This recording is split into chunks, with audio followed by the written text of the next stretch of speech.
সকলের সহযোগিতা পেলে হামের ভয়াবহতা সফলভাবে মোকাবেলা করা সম্ভব বলে মন্তব্য করেছেন স্বাস্থ্য ও পরিবার কল্যাণ মন্ত্রী সরদার মোহাম্মদ সাখাওয়াত হোসেন। দেশে হামের প্রাদুর্ভাব বেড়ে যাওয়ায় টিকাদান কার্যক্রম আরও জোরদার করেছে সরকার। রোববার থেকে ঢাকাসহ 4টি সিটি কর্পোরেশন এলাকায় শুরু হয়েছে হাম, রুবেলা বা MR টিকাদান কর্মসূচির দ্বিতীয় পর্যায়ে। ঢাকা দক্ষিণ সিটি কর্পোরেশন অডিটোরিয়ামে এই কর্মসূচির উদ্বোধন করেন স্বাস্থ্য ও পরিবার কল্যাণ মন্ত্রী সরদার মোহাম্মদ সাখাওয়াত হোসেন।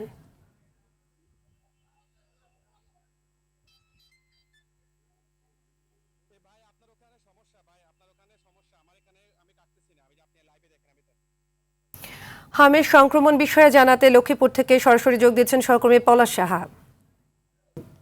পলাশ, লক্ষ্মীপুরে হাম সংক্রমণের বিষয় এবং সেখানকার চিকিৎসা সেবা নিয়ে আমাদের জানাবেন।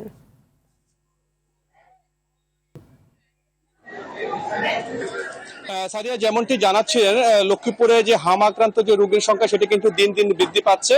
আমি এখন রয়েছি লক্ষ্মীপুর যে সদর হাসপাতাল রয়েছে এখানে এই মুহূর্তে কিন্তু প্রায় 29 জন যে রোগী তারা কিন্তু হামের উপসর্গ নিয়ে ভর্তি রয়েছে এবং হামের প্রাদুর্ভাব দেখা দেওয়ার সাথে সাথে কিন্তু এই সদর হাসপাতালে 10 শয্যা বিশিষ্ট যে আইসোলেশন ওয়ার্ড সেটি চালু করা হয়েছে। তবে 10 শয্যা বিশিষ্ট আইসোলেশন ওয়ার্ডে যে 29 জন রোগী চিকিৎসা নিচ্ছে, স্থান সংকুলন না হয় অনেককে কিন্তু মেঝেতে রেখে তাদেরকে চিকিৎসা দেওয়া হচ্ছে। এছাড়াও হামের প্রাদুর্ভাব দেখা দেওয়ার সাথে সাথে যে সিজনাল যে জ্বর, কাশি, সর্দি সেটির প্রকোপও বেড়েছে।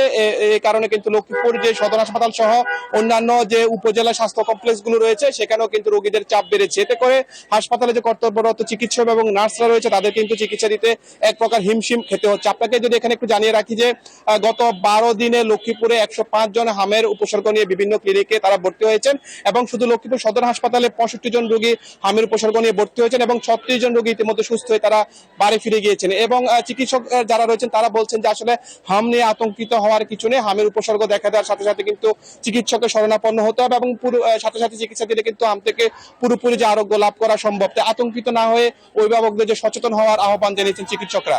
সাদিয়া, ধন্যবাদ আপনাকে।